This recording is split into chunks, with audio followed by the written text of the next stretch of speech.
Hi guys, welcome back to the channel. It's Will Walkley Outdoors. My name's Will, and in today's video we're going to take a look at a 2018 Peugeot Partner. It's the next one in the series of Show Me a Micro Camper. We've done a few already. If you haven't seen them yet, have a look through the channel, they're all there. Lots of different micro campers to get ideas from. But in this one it's a little bit special because today we're looking at a brand new boot jump which has been made by Campal Conversions.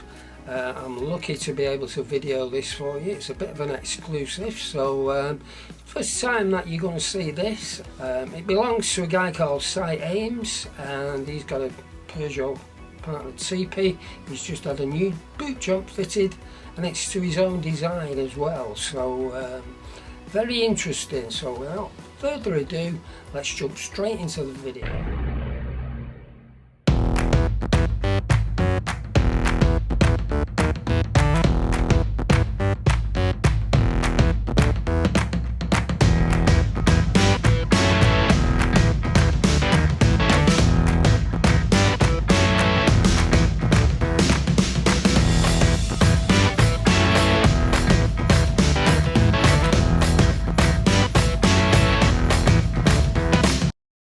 Hello everybody, my name is Si Ames from Micro Campers and Friends. This little video which is being shot today by Will from Will Walkley Outdoors, and it's an introduction to my new Campal tour unit that I've designed myself, and Campal have then taken my design and worked with me to produce what you're going to see very shortly. So without further ado, let's move on and open the boot, and you can see what the fuss has all been about for the last nearly 10 months. So there we have it. This is a completely bespoke unit made by Campal. So Martin and Lisa at Campal have taken my design, very bad drawings that I did. And this is the end result. So what we basically have here is a very modified Campal Solo, or the Campal for one, because it is just for one person. And I've been micro camping now for over 10 years, and I've owned many different boot jumps over that 10 years. I've had double units, I've had bespoke units for a Vauxhall Astra that I had, Astra Estate, and then my latest one before this one was one of the fantastic Campal splits. However, my needs for camping have changed, and I want to do more micro camping in the winter months, and with the designs of the existing Campal split and the vast majority of boot jump type units, the biggest Achilles heel in my opinion is the fact that the drawer for the cooker, it opens from this area here and then opens to the outside of the van, and obviously if it's inclement weather, that can present you with problems cooking. You either got to put a shelter up, put a tarp up, or if you've got a boot awning or a driveway awning, you've got to put that up as well. And for myself, if I'm going away for one night, I don't want to have the hassle of having to put a full awning up. A couple of reasons. The main reason is because if it rains and it's still wet and it's winter, how am I going to get it dry?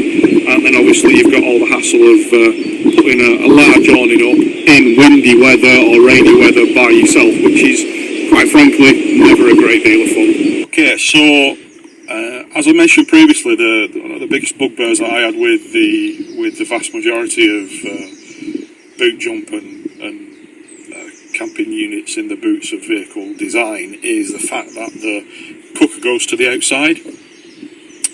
So my main aim for the design of this particular unit is I wanted the cooker inside, and because I've now gone to a single bed setup with this, so it's just a standard 66cm single bed, it's enabled me to mess around with the design and come up with what we've got now. So The cooker on this is just a single burner camping gas bistro 3 cooker, which is plenty for me. It's all I would need for 1 or 2 maybe nights.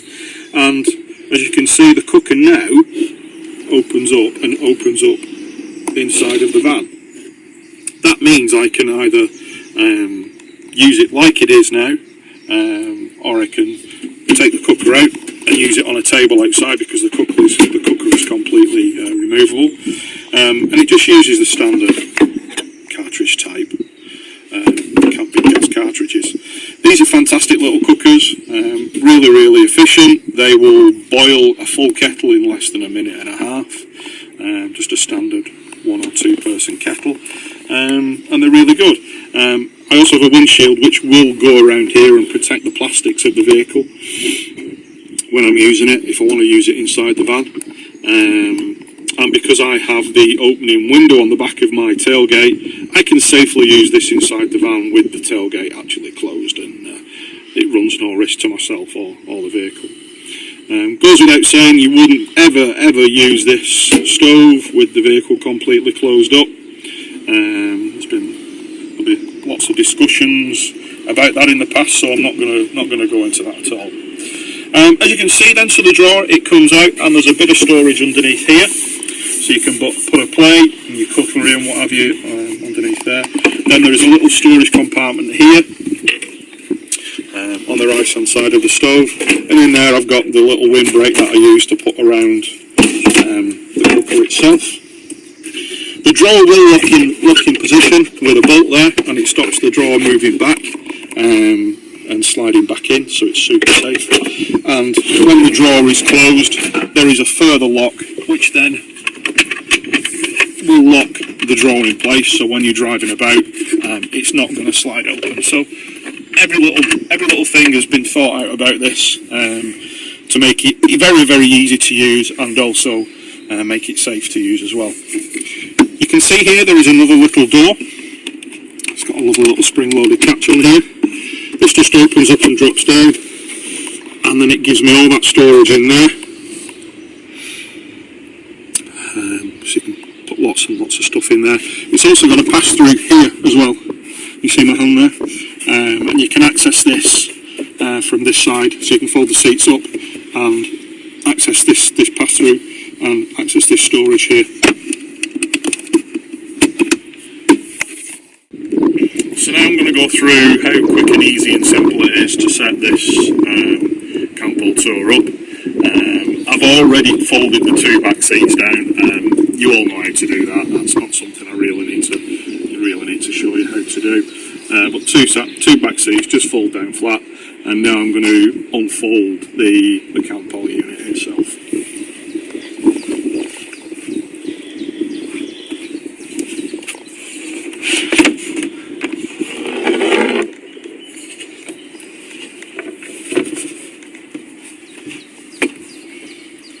And it's as easy as that.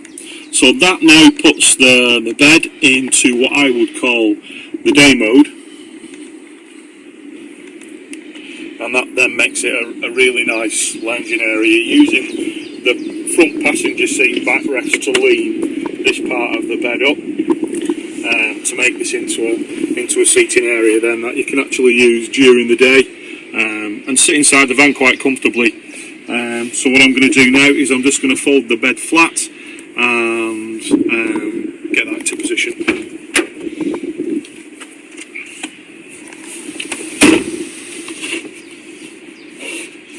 And that's it. It's as quick and simple as that. So what I'll do is I'm actually going to fold it all the way back up again now.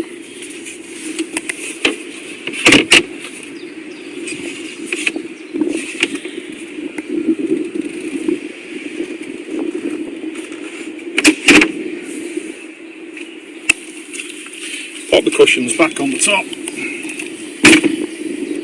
and that's it. It's as quick and simple as that. And that was one of my key goals as well, and key aims with this unit, was to make pack up and set up very quick and very easy indeed. So I'm going to put it back into bed mode now, and I'll put the cushions on there, and I'll show the size of the bed.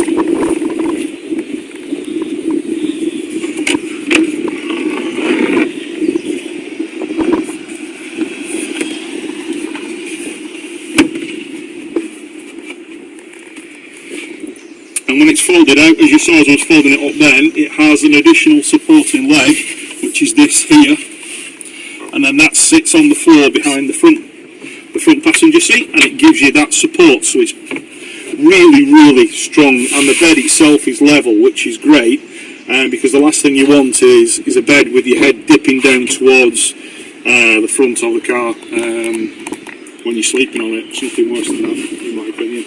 So the bed itself is nice and level. So what I'm going to do now is put the cushions on. So I'm going to come back round. You can see there at the top of the bed, the very top piece of the bedboard, the designer's gone as far as cutting out a slot in the top bedboard to make sure it clears the armrest, because most of the Tepees and Berlingos have an armrest fitted to the driver's seat. So we've gone as far as then making sure that the armrest doesn't foul the bed base when you're folding it up and down. So these are the cushions for the Campo unit. They're really nice and thick and nice and soft. They're not hard at all.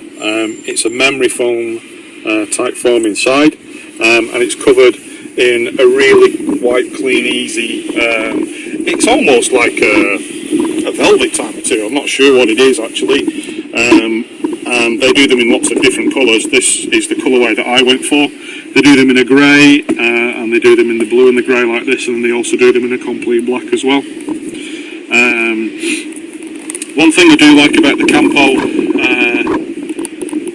bed cushions and seat cushions is each one has Velcro on the edge. So they're designed to interlock into each other, so they will actually only go on the bed in a specific order, and each one then adjoins onto each other,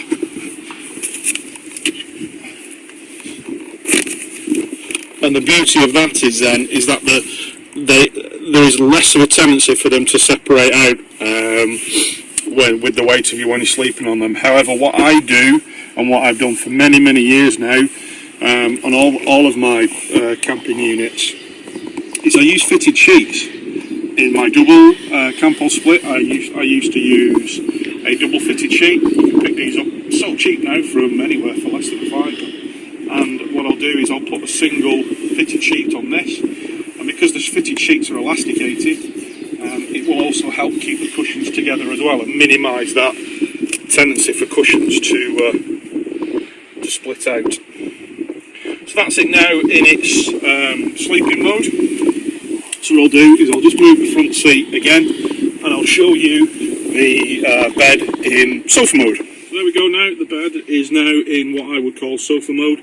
You do actually need about 4 hands to do this, unfortunately. It's just the way that the seats are designed. It's nothing to do with the actual camper unit itself. It's the way that Citroën and Peugeot have designed these front seats. So I'll just actually use my head and adjust the back seat, and you can see then that gives you a nice reclined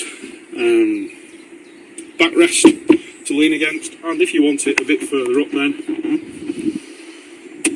there you go, you can actually put it up to that, and it's then supported by the front seat and giving you that area just to lie and chill during the day and watch a bit of TV or YouTube, especially we'll walk the outdoors. Yay! So one of the last features I've yet to show you on this is something I don't know whether any of you have actually noticed yet. I have no table in this setup, and I didn't want a table fitted in this area here because I want this floor to remain flat with no intrusions on the floor at all. So I didn't want anything to interrupt or stub my toes on when I'm getting out in the night or getting up in the morning. So because of that, what the guys at Campo have actually come up with is this.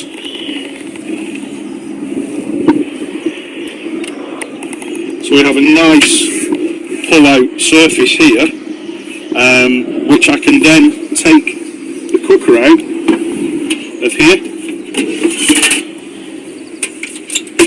With the tailgate open, I can use the cooker now on this surface.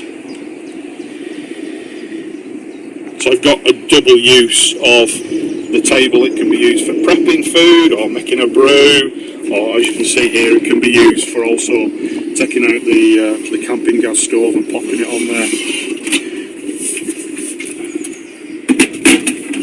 And then when you finish with it, it just literally slides back into the unit itself, out of the way completely. There is also one further little bit of storage here. It's not very big, but it's big enough to get 3 or maybe 4 of the camping gas type gas canisters in there. I've also brought with me today my Jackery fanboy collection. I've got my Jackery 500, my Jackery 240 and my Jackery Solar Saga 100 solar panel. Take it you like? I like Jackery, it's good stuff. I know there's people out there who beat Jackery up, but I like it. It's got a fantastic warranty, 3-year warranty on all the stuff. It's built really solidly. I appreciate there's other manufacturers of power stations out there with faster charging and slightly better battery technology. I'm not a fan of charging lithium-ion batteries up super fast, so the charging times on these are more than adequate.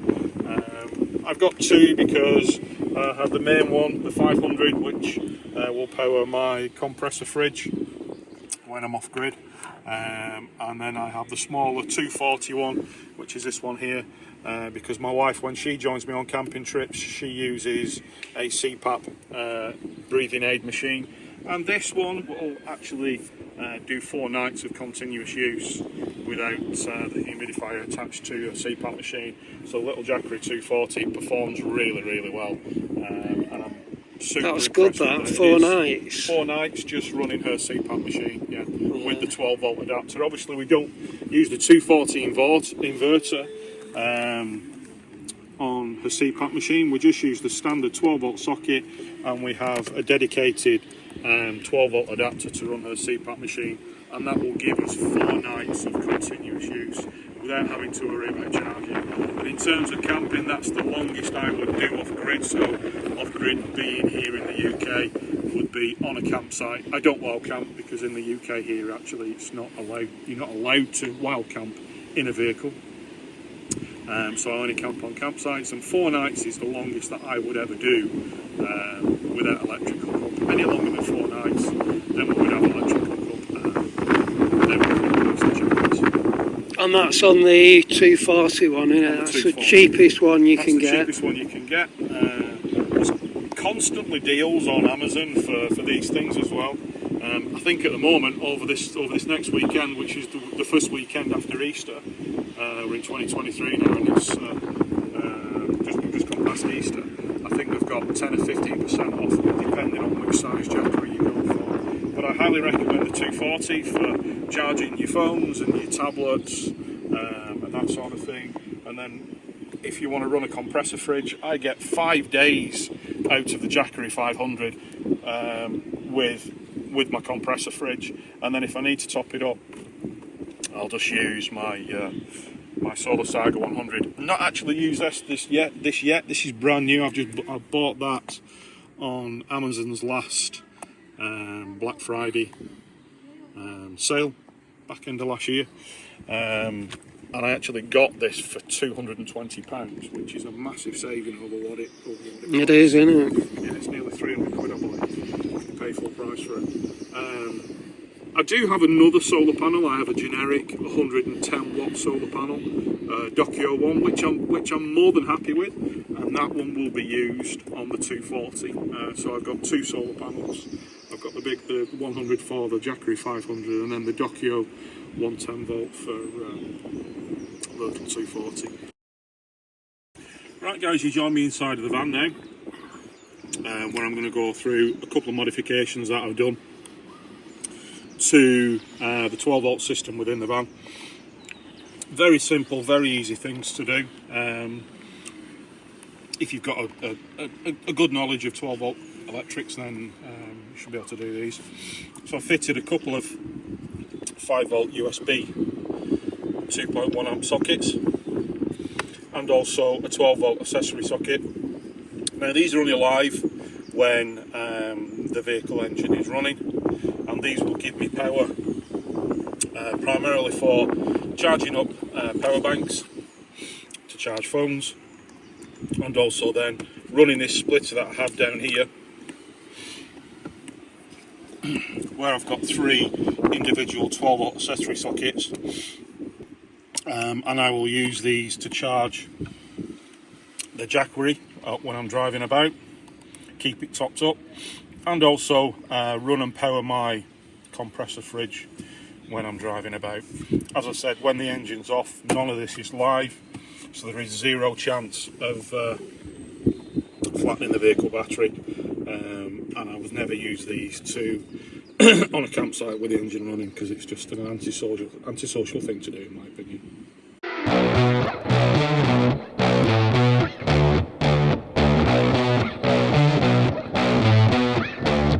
Okay, so another couple of modifications I've done is I fitted a couple of these momentary switches, well, push buttons, and what these do, there's one here and then one here on the other side, and what these do is it enables me to open the tailgate with this button here, and the rear window. I have the rear opening window option on my van, so it enables me to open the rear window, which is really handy when I'm using the stove inside the van. Makes it super safe, plenty of ventilation, and any steam from boiling the kettle or cooking will then go straight outside. Again, a really simple and easy modification to do. Will and I have actually done this on his vehicle and also on my own. We did them on my own vehicle as well, as you can see, and we've made a video which is available on Will's channel to watch. Will Walk the Outdoors, and it took us what, 30 minutes to do yours? Round about that, yeah. Yep, and a little bit longer on this because we were actually such a simple thing to do. Yeah. You know, it sounds complicated, but it's not. No.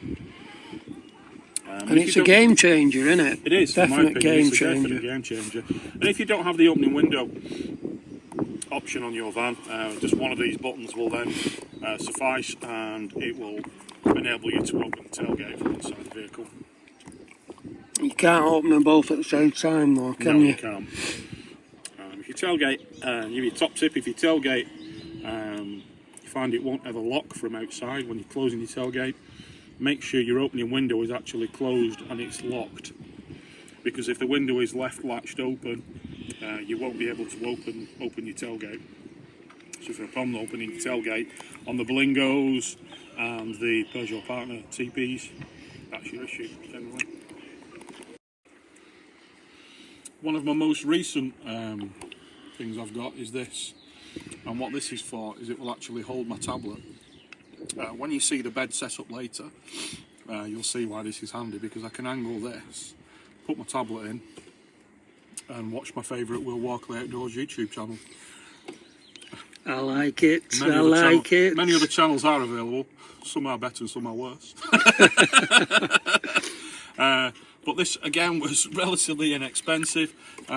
The brackets open up and you will get a full 10-inch tablet in there without any problems, and it's really sturdy. You're not going to be driving around with your tablet in, so it's not going to shake like that, because you're going to be watching it sat on your bed or on your little chair inside. And they just clip into your and it just clips into the head restraint, yeah. Just literally clips in there, spring loaded, and it holds it solid. And when it's not being used, it all just folds away.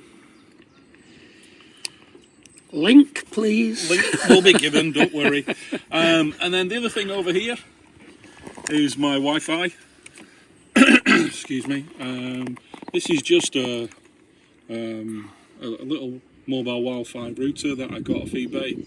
I think £20 or something like that. It's wired into the accessory socket, which is on the parcel shelf underneath this cupboard here. Yeah.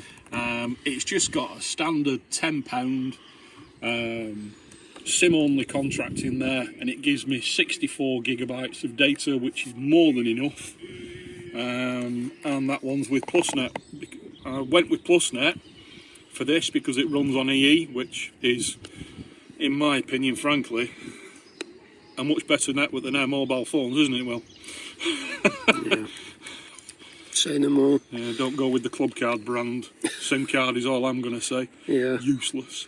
And this is EE, and it's £10 a month, and it gives me, I think it's 60 odd gigabyte of data. And it's just constantly on, it's always switched on. I leave it in the car all the time.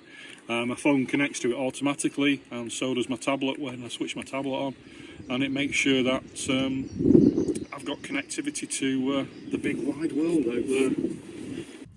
So the last thing I'm going to show everybody today is another thing which was transferred from my old Berlingo, and that's my trusty little Halford fridge. As you can see, it fits perfectly in between the two seats, still gives me full access to the handbrake, and this is wired in to the 12 volt splitter I have down here. Follow the wire up and then it goes into the 12 volt accessory socket by the gear stick. Gives you two cup holders, which is brilliant because these cup holders down here are rubbish. These will actually hold a proper cup of coffee from your favourite coffee shop, and it gives you loads and loads of space inside. I'm type 1 diabetic, so I always need to make sure I've got access to insulin, and it needs to be kept cold when I'm not using it, so this is perfect for me. Ignore the tartar sauce packets there. It's nothing to do with eating the vast amount of fish and chips at all, just you haven't seen those. And it goes back, and you can actually get 6 tall cans of pop in there, bottles of water. It's got a cutout in the top of the lid as well, so it gives you that storage space in there.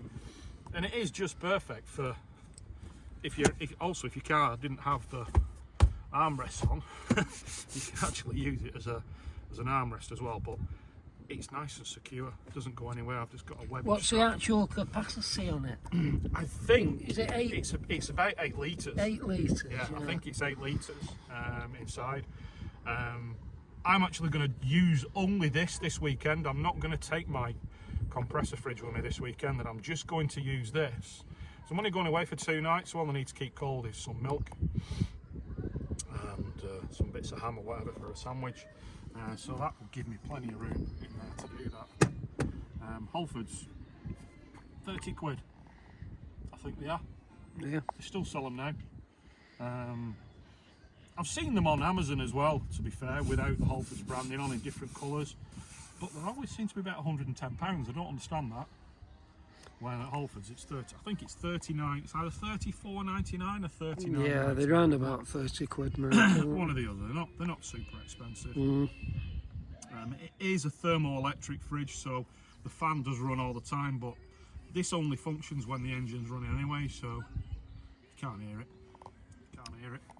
And that can be run off the Jackery as well, yeah? Yeah, and if I need to, I can put the Jackery down there and run that off the Jackery as well if I needed to. Yep. Yep. And that's pretty much it. So it's exactly the same car as my old car, just 5 years newer. This has got the bigger engine in this one. My old one had, I think it was the 90 horsepower engine, and this I think is 110 horsepower. It is noticeably different. It also takes the AdBlue, which I have no issue with. It's just another form of government tax, but hey, let's not go there. But it's got all the niceties on it which the other one didn't have. It's got full climate control, reversing sensors, hill assist, stop start, anti-collision, this, that, the other, automatic braking. So yeah, I'm very, very pleased and very, very happy with this, and I absolutely love the colour of this car. My wife calls it mushroom, it's actually bronze. It is a nice colour. It's a bit hard to define as well, yeah. I think. Yeah, it's not brown. I think that, yeah, bronze. I like bronze. Call it bronze. That's about the best way. So I hope you've enjoyed the little tour around my my vehicle with all the updates that I've done to it since getting this one. If you want to reach out and ask me any questions, you can do so through my group on Facebook, Micro Campers and Friends. Campers is spelt with a K, isn't it, Will? Yes, it is. Micro Campers and Friends. Join us on Facebook. We have 2 groups. We have the main group, which is this, and we also have a buy and sell group which is also very active. So if you're looking to buy a micro camper or any micro camper related stuff like a boot jump or anything like that, there's always lots of stuff for sale. So look us up on Facebook, and I hope to see you on a campsite soon. Take care, all the best, see you now.